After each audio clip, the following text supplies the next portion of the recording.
Hello வணக்கம். இது உங்கள் சிவி ஜோன். சொல்லாமல் எப்படி இருக்கீங்க? இன்றைக்கி பார்த்தீங்கன்னா இப்போ கொஞ்ச நேரத்துக்கு ஒரு லைவ் வந்து ஒன்று ஓடிச்சு.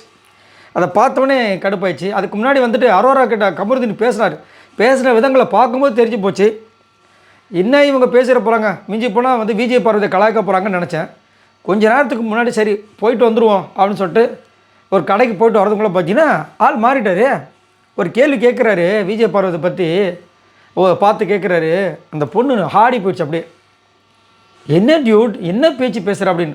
சரி இதை பார்க்கலாம். அதுக்கு முன்னாடி பார்க்குற எல்லாம் நம்மளோட சேனலை சப்ஸ்கிரைப் பண்ணிட்டு பாருங்கள், லைக் பண்ணுங்கள், கமெண்ட் பண்ணுங்கள், ஷேர் பண்ணுங்கள், அந்த ஹைப்பையும் தட்டி விடுங்க. நிறைய பேர் சப்போர்ட் பண்ணிக்க ரொம்ப ரொம்ப நன்றி. என்ன கேள்வி கேட்டார்னா, அந்த அரோரா கிட்ட பேசினார் கமருதீன். எல்லாத்தையும் பேசி முடிச்சுட்டு வந்து இவங்க பேசிகிட்டே இருக்காங்க. டே இந்த வாட்டி நல்லா பண்ணியிருக்கடா, சூப்பராக பண்ணுற, எல்லாருக்கிட்டையும் தெரிய ஆரம்பிச்சிட்டேன். வெறும் ஒருத்தங்கிட்ட மட்டும் இருந்த நீ முன்னாடிலாம், இப்போ பார் எல்லார்கிட்டையும் பேச ஆரம்பிச்சிட்டேன். உன்னோட ஃபன் சைடு வந்து வெளியே தெரியுது. உன்னை பிடிச்சிருக்கடா நிறைய பேருக்கு, எவ்வளோ மாற்றங்கள் பாரு அப்படின்னு பூஸ்டப் பண்ணுறாங்க. இவர் பார்வதி எனக்கு என்னமோ நீ என்னை யூஸ் பண்ணுறியோ கேமுக்காக அப்படின்னு மாதிரி தோணுதுன்ட்டார். அவங்க ஒரு மாதிரி ஆகிட்டாங்க. நிஜமாவே சொல்கிறியா அப்படின்னு. இல்லை எனக்கு அம்மா தோணும், மனசில் இருக்கிறத நான் சொல்லிவிடுவேன், அதனால தான் தப்பாக நினச்சிக்கிறேன்றாரு. பாவி இந்த பொண்ணு எவ்வளோ தூரம், அதாவது இது ரொம்ப அதாவது பெரிய பாவச்சலை தான் நான் பார்க்குறேன். ஏன்னா ஒன்று விலகி போயிடணும் இல்லையா, அந்த பொண்ணுக்காக நிற்கணும். அந்த பொண்ணுக்காக நிற்கிறேன்ற மாதிரி அந்த பொண்ணுக்கிட்ட ஆசை வார்த்தைகள் பேசுகிறது, அந்த பொண்ணுக்கிட்ட ஜாலியாக பழகிறது, விளையாடுறது, நைட்லாம் பேசுகிறது. ஒரு வாட்டி தான் பண்ணாங்க, உடனே மசாஜ்ன்ட்டார். யார்? பிரஜன். நீங்கள் என்னெல்லாம் பண்ணீங்கன்னு எனக்கு தெரியும் அப்படின்ட்டு.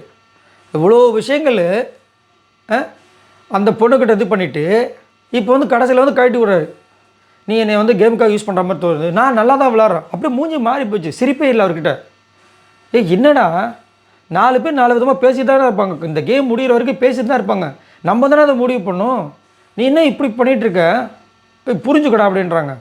இல்லை எனக்கு நான் நல்லா தான் கேம் விளாட்றேன், எனக்கு நல்லா தெரியுது, என்ன ஒன்றும் வார்த்தையாக வர்றேன் அவ்வளோதான். அவங்க பூஸ்டப் பண்ணி விட்டாங்க. நீ நல்லா விளையாண்டுருக்க கமருதீன், நீ அங்கே போய் நல்லா நீ பிரச்சனையில் மாட்டிக்க போகிற கமருதீன் இந்த மாதிரி சொல்லியிருப்பாங்க பொழுது. உடனே நான் நல்லா விளாட்றேன், எனக்கு என்ன இந்த ஆதரியும் இந்த திவ்யா தான் பிடிக்காது. இந்த கேமில் கூட வந்து பிக் பாஸ் எதாவது சேர்த்து விட்டால் தான் ஆனது, இல்லைன்னா எனக்கு சுத்தமாக பிடிக்காது. அதனால் எனக்கு என்னென்ன சொல்கிறது தெரியல. ரொம்ப பட்டுப்படாமல் பேசுகிறாரு. இவங்க அப்படியே பார்க்குறாங்க, பாவமாக இருக்குது. இதே மாதிரி தான் போன இதே வாரத்தில் மண்டே வந்து சொல்லியிருப்பார். எனக்கு இல்லை நம்ம 2 பேரும் செட் ஆகுது பார்வதி. ஏன்னா நீ ஒரு வேவலத்தில் இருக்க, நான் ஒரு வேவலத்தில் இருக்கேன். எனக்கு என் ஃப்ரெண்டு சொன்ன மாதிரி தான் ஞாபகத்து வருது. அந்த ஃப்ரெண்டு யாருன்னு இப்போ தான் பார்த்தேன். சாண்ட்ரா சொல்லும்போது தெரியுது. ஷாபனா இருக்காங்களே அவங்களுடைய ஹஸ்பண்ட் அவர். ஸோ இவருக்கு வந்து அவர் ஃப்ரெண்டாக. ஸோ அதை சொன்னாங்க. ஸோ அவர் சொன்னார்ல, நீ ரேஷன் கார்டு வாங்க போனியான்ட்டு, அது ஞாபகம் வந்துச்சுன்னு சொன்னார். இவங்க நினச்சேன் நீ சொல்லுவேன்னு தெரியுன்னு சொல்லிட்டு போயிட்டாங்க, ஃபீல் பண்ணாங்க. அப்படியே போச்சு, கம்முன்னு தானே இருந்தாங்க. திரும்ப இவர் வந்து பேசினார். போன வாரம் வழக்கே நல்லா போச்சு. இப்போ வந்து சொல்லிட்டாரு, எனக்கு நீ வந்து என்னை வந்து நீ கேமுக்காக யூஸ் பண்ணுற மாதிரி தோணுதுன்ட்டு. அந்த பொண்ணு ஆமாம் பாவங்க ஒரு மாதிரி ஆகிப்போச்சு, நொந்துருச்சு. அப்படியே கண்ணாடியை பார்க்குது. உனக்காவது என் மேலே பாவம் வருதா பார்க்கலாம் அப்படின்ட்டு. ஒரு மாதிரி இருந்துச்சு.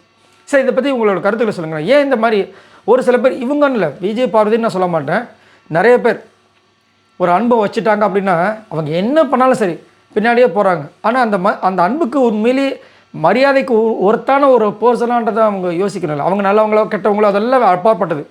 நம்ம வந்துட்டு ஒரு ஒரு ஒரு ஒரு நல்ல ஒரு அன்பை கொடுக்குறோம். அதாவது ஒரு விலை மதிக்க முடியாத ஒரு விஷயத்தை நம்ம கொடுக்குறோன்னா அதுக்கு அவங்க ஒருத்தான பர்சனாக நம்ம பார்க்க மாட்டோம். நம்ம அன்பை வச்சுட்டா அவ்வளோதான் நினைக்கிறோம். ஆனால் அவங்க அந்த அன்பை வந்து துச்சமாக மதிச்சுட்டு அசால்ட்டாக கலாச்சிட்டு போகிறாங்களே, அப்போ எவ்வளோ கஷ்டமாக இருக்கும். ஸோ அன்பை வைக்கிறதுக்கு முன்னாடி இது வைக்கலாமா, அதே அன்பு நம்மளுக்கு வந்து ரிட்டர்ன் அடிக்குமா அப்படின்னு யோசிக்கணும் போல இருக்குது. ஏன்னா முன்னால் அன்புக்கெல்லாம் வந்துட்டு அளவீடு இல்லை, இப்போ அளவீடு பண்ண வேண்டிய சூழ்நிலையில் இருக்காங்க போல இருக்குது. ரைட், இதை பற்றி உங்களோட கருத்துக்களை சொல்லுங்கள். பாய் நண்பர்கள்.